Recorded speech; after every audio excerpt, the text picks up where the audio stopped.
आपका स्वागत है आपके अपने YouTube चैनल ज्ञानी मेकर्स पर। आज हम जानेंगे विलियन के बारे में। विलियन से संबंधित जितने भी क्वेश्चन आपके नीट आदि में पूछे जाते हैं वो सारे सवाल आज हम यहाँ सॉल्व करने वाले हैं और उसके बेसिक कॉन्सेप्ट पर भी जाएंगे। तो आप बने रहिए मेरे चैनल के साथ। अगर आप नए हैं तो लाइक एंड सब्सक्राइब जरूर करें। चलिए दोस्तों, अब सबसे पहले हम देखते हैं इसका इंट्रोडक्शन। हर एक पॉइंट को आपको याद रखना है। इंट्रोडक्शन तो विलियन किसे कहते हैं ये इसका परिचय होगा। तो हमेशा याद रखिएगा दो या दो से अधिक दो या दो से अधिक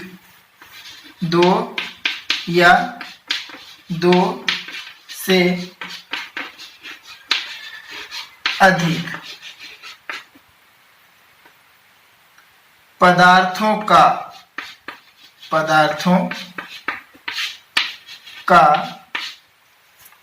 समांगी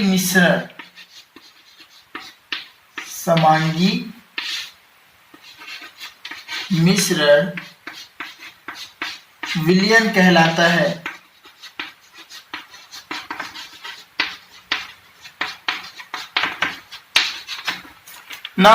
अब आपको लग रहा होगा इतना धीरे धीरे इस सबको बोला क्यों, क्योंकि लाइन टू लाइन आपको इसमें बहुत सारी चीजें मिलेंगी। सबसे पहले विलियन होने की शर्त है कि क्या होनी चाहिए, पदार्थ दो या दो से अधिक मात्रा में होना चाहिए। मतलब कोई अगर एक प्योर सॉल्यूशन है मान लीजिए जिसमें कोई पदार्थ मिले हुए नहीं है तो उसे हम विलियन नहीं कह सकते। ठीक, विलियन का एक और मतलब ये है कि ये द्रव भी हो सकता है, यह ठोस भी हो सकता है और यह गैस भी हो सकता है। तो विलियन सुनते ही हमको क्या लगता है कि वो कोई तरल पदार्थ होगा, तो ऐसा कुछ नहीं है। ठोस, द्रव या गैस हो सकता है। दूसरा, दो या दो से अधिक होना चाहिए। अगर दो या दो से कम है तो वो क्या है, तत्व है। पदार्थों का समांगी मिश्रण होना चाहिए। होमोजीनस मिक्सचर होना चाहिए। असमांगी मिश्रण नहीं होना चाहिए, समांगी मिश्रण होना चाहिए। मतलब इनका एक रेशियो होना चाहिए जो कि एक बूंद में भी वही रेशियो हो और एक लीटर में भी वही रेशियो हो, उसको हम बोलते हैं समांगी मिश्रण। उसे हम क्या कहते हैं, विलियन। तो दो या दो से अधिक पदार्थों का समांगी मिश्रण विलियन कहलाता है। लोग क्या करते हैं, विलियन दो चीजों से बनता है, उसके मुख्य अवयवों को लिखेंगे। तो विलियन दो चीजों से बनता है, एक होता है विलेय और एक होता है विलायक। सामान्य शब्दों में हम समझ सकते हैं कि ये सॉल्यूट है और ये सॉल्यूएबल। इसको इसमें घोला जाता है। मतलब मान लीजिए कि ये एक चम्मच शक्कर है और ये एक गिलास पानी है, तो शक्कर को पानी में घोला जाता है। अलग अलग चीजों में अलग अलग विलेय और विलायक हो सकते हैं। विलायक वही होगा जिसका मात्रा क्या होगा, ज्यादा होगा। मतलब जिसका मात्रा अधिक है वही विलायक है, जिसका मात्रा कम है वही विलेय है। ठीक है, और शब्दों में इसको अगर लिख सकता है तो क्या बोल सकता है, इसे प्रसारित अवस्था कहते हैं। प्रसारित अवस्था, एनसीईआरटी के शब्दों में प्रसारित अवस्था। और ये प्रसरण माध्यम कहलाता है। प्रसरण माध्यम कहलाता है। तो सारे नाम याद रखिएगा। मात्रा के आधार पर विलायक क्या होता है, अधिक होता है विलियन में। विलेय की मात्रा कम होती है। इसे प्रसारित अवस्था कहते हैं, इसे प्रसरण माध्यम कहते हैं। मतलब वह अवस्था जिसे किसी माध्यम में घोला जाएगा। तो विलियन के लिए इतना बहुत ही महत्वपूर्ण बात है कि एक बीकर में हमने जल लिया है। अब इस जल में हम कुछ मात्रा शक्कर की मिलाते जाते हैं। जब तक इसमें शक्कर घोला जा सकता है तब तक यह क्या कहलाएगा, असंतृप्त। असंतृप्त, अनसेचुरेटेड, ठीक है। असंतृप्त विलयन तब तक कहलाएगा जब तक इसमें कुछ और मात्रा विलेय की मिलाई जा सकती है। किसी भी विलायक में जब तक विलेय की मात्रा मिलाई जा सकती है कुछ और मात्रा, तब तक उसे असंतृप्त कहते हैं। अब एक ऐसी स्थिति आ जाएगी जब इसमें शक्कर की इतना ज्यादा मात्रा हो जाएगा कि अब उसके बाद आप उसमें कितना भी शक्कर डालिए लेकिन वो बाकी शक्कर इसमें मिलने लायक नहीं रहेगा, किसी भी हाल में वो घुलेगा उसमें नहीं, तब ये संतृप्त हो जाएगा। तो संतृप्त अवस्था वह है जब उसमें विलेय की मात्रा अब और ज्यादा घोला नहीं जा सकता, चाहे आप इसे गर्म करिए या इसे घुमाइए, किसी भी प्रकार से इसमें और अधिक जब विलेय नहीं मिलाया जा सकता, तब उसे हम बोलेंगे संतृप्त, कि ये संतृप्त हो गया। लेकिन जब तक अगर इसमें और मात्रा डाल रहे हैं लेकिन वो घुल रहा है, तो हम उसे बोलेंगे असंतृप्त। तो विलयन का दो प्रकृति है, संतृप्त या असंतृप्त। कहते हैं कि किसी निश्चित ताप पर 100 ग्राम विलायक में विलेय की जो मात्रा इसे संतृप्त करने की डाली जाती है वही उसका सॉल्युबिलिटी या विलेयता कहलाती है। मतलब किसी 100 ग्राम विलयन को मान लीजिए 100 ग्राम, ये 100 ग्राम क्या है आपका विलायक है, इसमें कुछ विलेय की मात्रा डाली जाती है जिससे ये संतृप्त हो जाता है। तो वह मात्रा जो इसमें डाला गया और ये संतृप्त हो गया वही उसका क्या कहलाएगा, विलेयता कहलाएगा। ठीक है। तो किसी सॉल्वेंट में जितना सॉल्यूट डाला जाता है तो सॉल्यूट की वह मात्रा जो इसको संतृप्त कर देती है, सैचुरेटेड कर देती है, वही उसका सॉल्युबिलिटी या विलेयता कहलाता है। प्रश्न नीट में बन के ये आता है कि द्रव में किसी विलेय की विलेयता किन कारकों पर निर्भर करती है। तो 4 ऑप्शन होते हैं लेकिन 3 कारक हैं जो कि सही हो जाएंगे, एक कारक गलत हो जाएगा। तो क्या होता है, द्रव में विलेय की विलेयता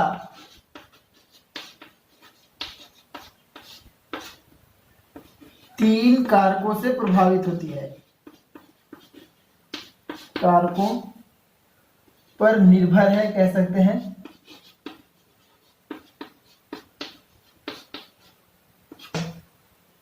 पहला, विलेय की प्रकृति, विलेय की प्रकृति। दूसरा, विलायक की प्रकृति।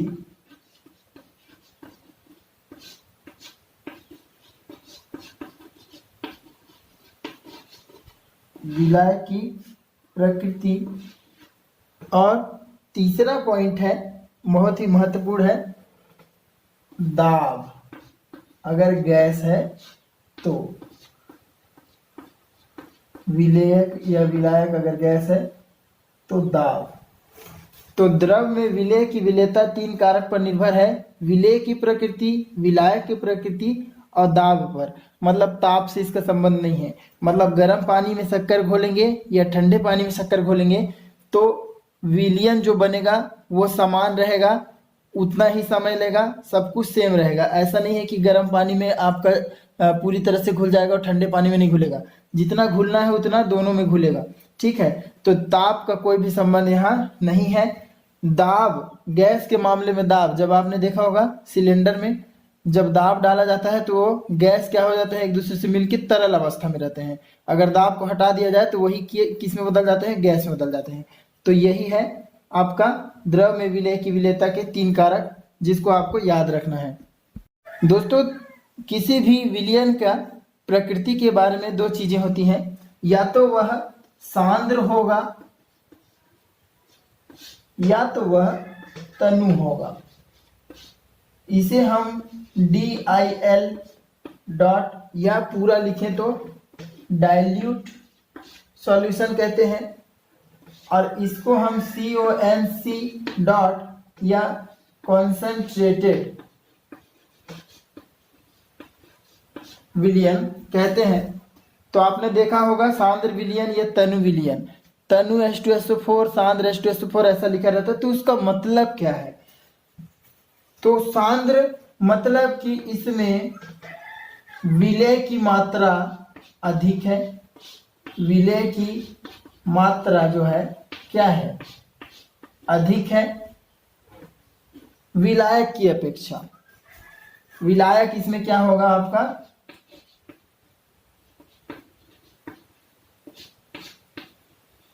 विलायक की मात्रा कम नहीं होगा, ठीक, विलय की मात्रा अधिक होगा, विलायक की मात्रा इसमें सामान्य होगा। इसमें अधिक भरा है, जैसे शक्कर को मिलाया जाए बहुत ज्यादा मात्रा में तो चाशनी बन जाता है, ठीक है, तो उसी को हम बोलते हैं सांद्र विलयन, शक्कर का जो सिरका है। तनु विलयन में क्या होगा? विलय की मात्रा क्या होगा? कम होगा, विलय की मात्रा कम है, विलायक की मात्रा क्या होगा? सामान्य, विलायक की मात्रा सामान्य होगा, ठीक है। तो विलय की मात्रा कम मतलब 1 गिलास पानी में आधा चम्मच नमक डाल दीजिए तो वो क्या हो जाएगा? तनु विलयन हो जाएगा। तो इस तरह से सांद्र और तनु होता है। अब हम इसके बारे में जानेंगे, विलायक के सांद्रता के बारे में जानेंगे। दोस्तों अगर आप नए हैं तो लाइक एंड सब्सक्राइब जरूर करें। लाइक तो आपके ऊपर है निर्भर, सब्सक्राइब कर सकते हैं, इसी तरह आप पढ़ेंगे अच्छे से तो बाकी नाच गाना तो सब तरफ चल ही रहा है, ठीक। तो हम देखते हैं विलयन की सांद्रता।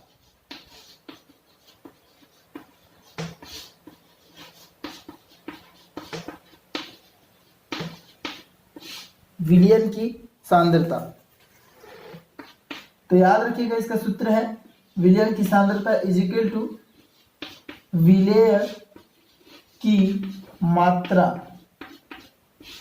ग्राम में, ठीक, ग्राम में रहेगा, बटे विलयन का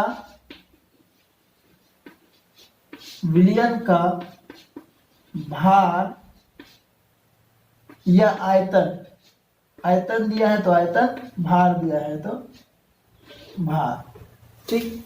तो विलय की जो मात्रा है और विलयन का टोटल जो भार है या आयतन है उससे अगर आप तुलना कर देंगे तो हमको विलयन की सांद्रता मिल जाएगी, ठीक है। तो यही इसका सूत्र है, आपको डायरेक्ट दिया रहेगा क्वेश्चन, विलय की मात्रा इतनी है।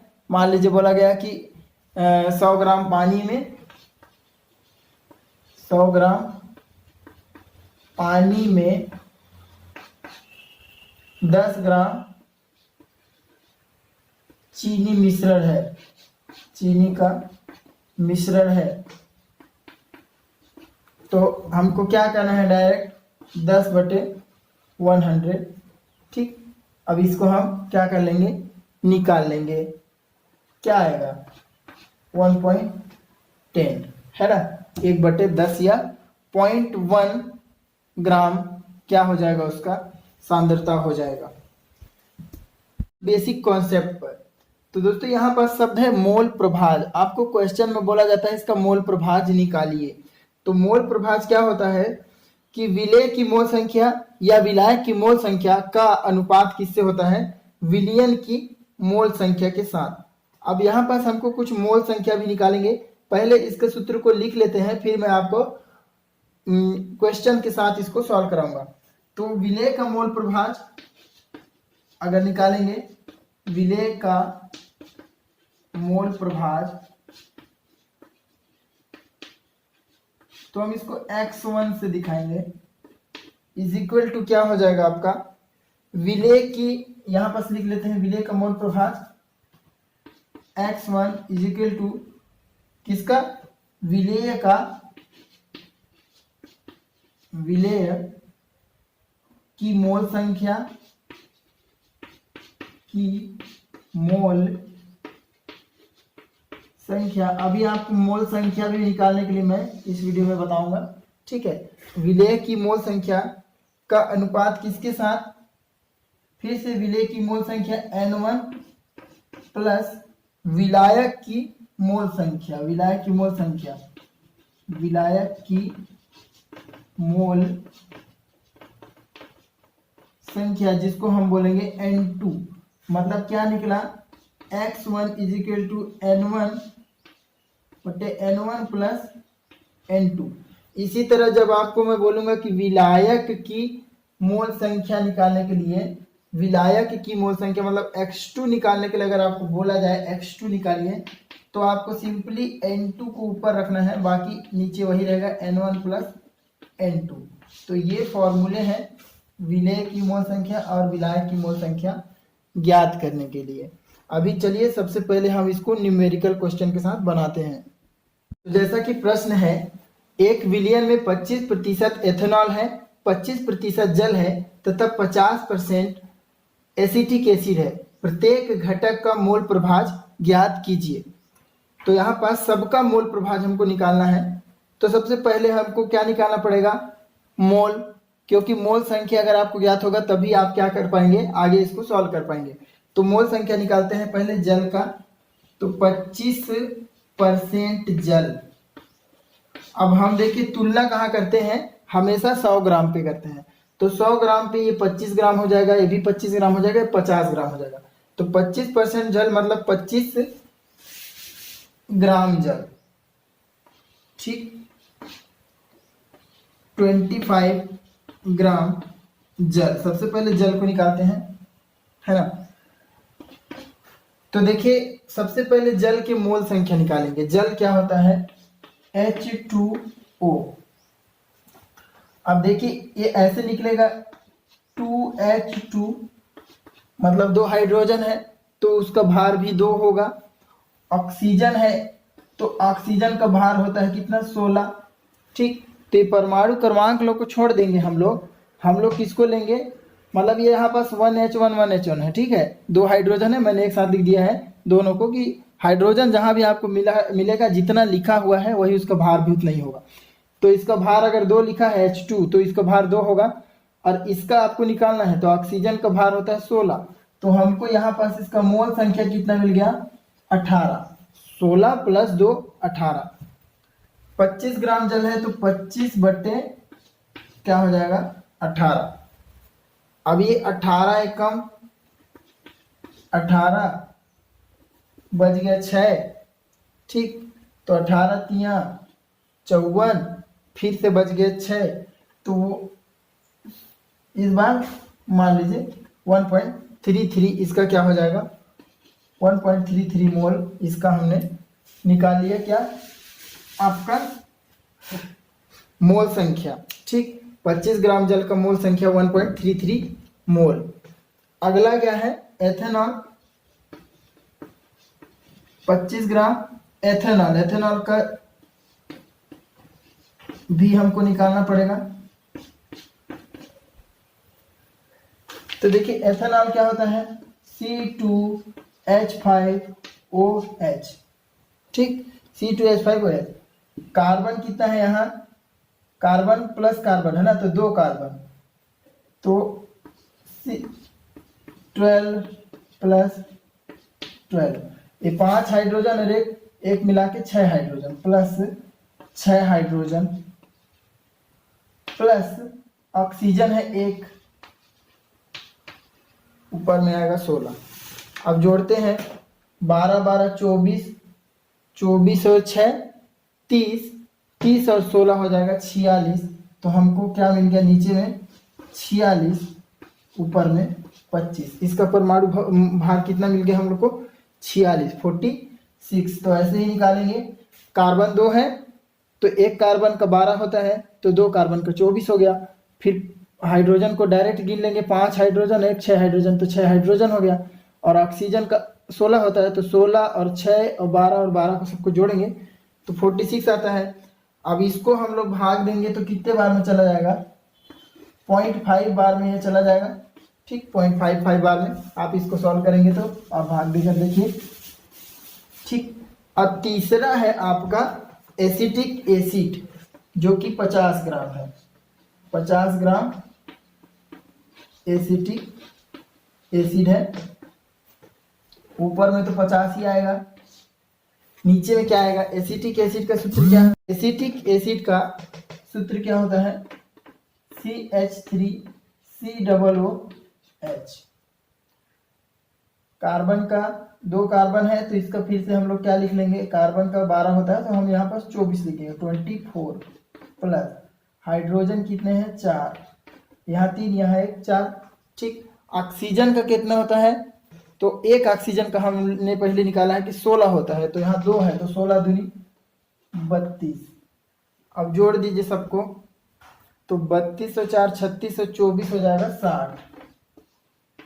60, तो 50/60 कितना आएगा, 6 8 48, तो 0.8 बच गया 2, 6 3 18, तो 0.83।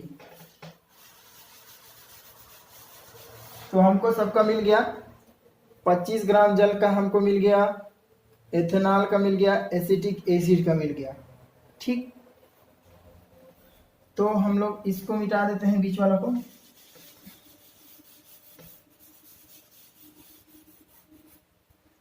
अब ये जो है ये N1 है, N2 है, N3 है, हमने निकाल लिया N1 N2 N3। अब मैं पूछूंगा कि 25 ग्राम जल का X1 ये हो जाएगा X2, ये हो जाएगा X3 मोल प्रभाव। तो हमको अगर जल का X1 निकालना है, X1 तो मान रख दीजिए इसको N1 plus N2 plus N3, मतलब क्या 1.33, फिर सबका मान रख दीजिए 1.33 प्लस 0.55 प्लस 0.83। इसको जो भी आप सॉल्व करेंगे वो आपका क्या हो जाएगा, आंसर हो जाएगा इसका मोल प्रभाव। उसी तरह दोस्तों इसका और इसका आप स्वयं करें ताकि ये श्योर हो जाए कि आपसे ये क्वेश्चन बन रहे हैं। तो ये होता है किसी भी विलयन का मोल प्रभाव। वीडियो के अगले सीरीज में हम पढ़ेंगे विलयन के मोलरता और इसके विलयन की शक्ति, नॉर्मलता आदि के बारे में। तो दोस्तों आज का वीडियो यहीं तक, कैसा लगा आप कमेंट जरूर करें। थैंक यू, एंड अगर आप नए हैं तो सब्सक्राइब जरूर करें।